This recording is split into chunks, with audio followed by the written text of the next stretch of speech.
These are two more lizard chickens from pair 2. They are 4 days old. The mother is sitting very tight, so I've just chased the mother off the nest to take the video. The cage is moving at the moment. I just try to settle down the cage. Yeah.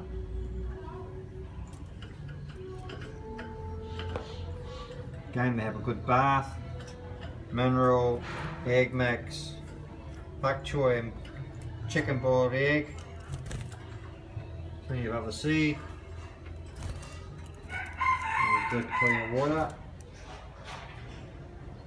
That's a silver cock and a gold hen. And they're back into focus.